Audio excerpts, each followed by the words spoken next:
ஊரு சனம் தான் வாழ நல்ல காலம் வந்தாச்சு.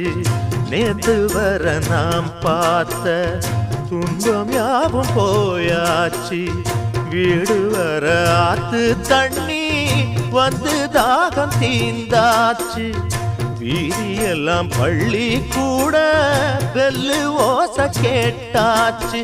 இல்லாம இங்க கிடையாது